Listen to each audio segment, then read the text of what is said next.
You know how you walk past a place 1,000 times and never really think about what was there before?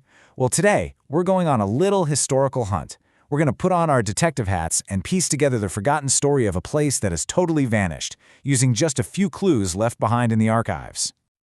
Okay, so our investigation, it starts right here, on what is now the Willow Lane Industrial Estate in Mitcham, Surrey.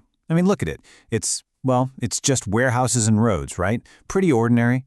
But what if I told you that just beneath all that concrete lies a story of healing, of education, and, eventually, of complete disappearance? All right, let's get into it. Our very first piece of evidence is simply a name, Rumbold Farm. And yeah, this was the farm that once stood exactly where that industrial estate is today. So our mission is pretty simple. Figure out what this place was and what on earth happened to it. So what do we actually know about it?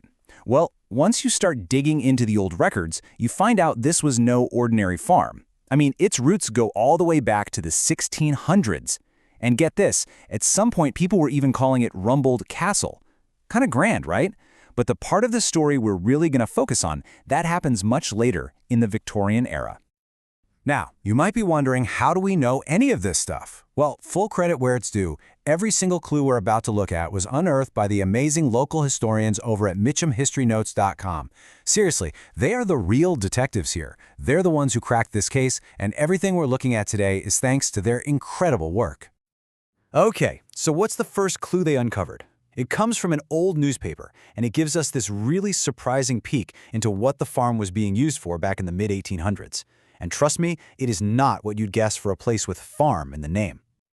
Here it is. Just this one little phrase from the London Evening Standard in 1861. It talks about the renovating influence of sea and country air. That just completely flips the script, doesn't it? This place wasn't about crops or livestock. It was about healing. So with that clue, you dig a little deeper, and the story really starts to come into focus. Turns out, the farm was being run by a woman named Lady Harding, and it was a convalescent home, specifically for sick children. And the really incredible part? It was partnered with the world-famous Great Ormond Street Hospital right after it opened. They would send their young patients there to recover in the fresh country air. Okay, so a healing home for kids. Case closed, right? We figured it out. Well, not so fast, because just when you think you have it all figured out, the archives throw you a total curveball. We jump forward just 20 years, and suddenly, Rumbold Farm has a completely new identity. Our next clue is just a number, 46. So what is that? Not the address, not the number of acres, nope.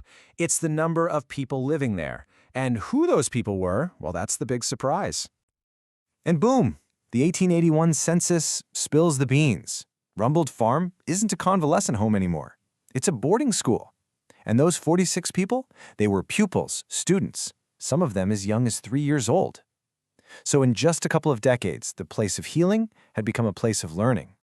And here's a perfect little example of the kind of thing that drives historians absolutely crazy.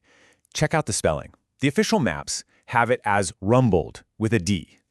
But the census taker in 1881, he wrote Rumbold with a T. It seems like such a tiny thing, but believe me, little details like that can send you on a wild goose chase for weeks. So, we've got a convalescent home that turns into a school, but the story doesn't end there. The final clue in this whole mystery, it's the one that tells us what happened in the end. And honestly, it's a little bit sad. It all comes down to a single newspaper ad. This advertisement from 1885, this is our smoking gun. And the key thing to notice isn't that it's for sale, it's how it's for sale.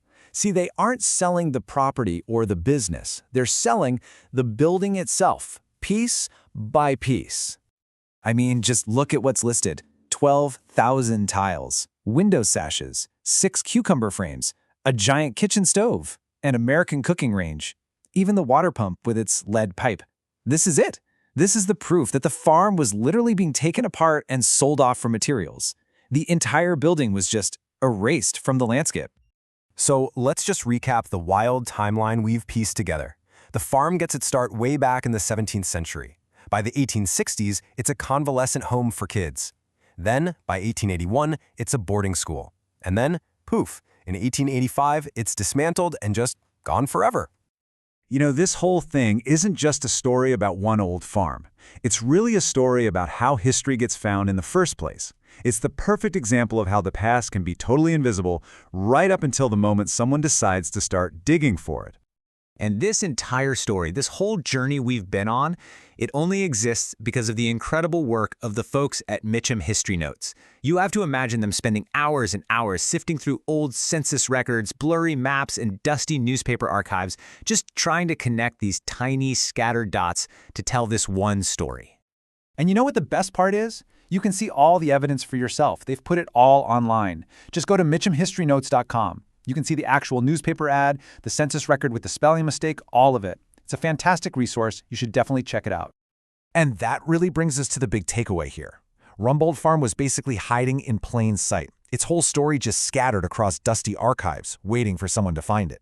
And it really makes you wonder, doesn't it? What forgotten stories are hidden right under your feet, in your own neighborhood?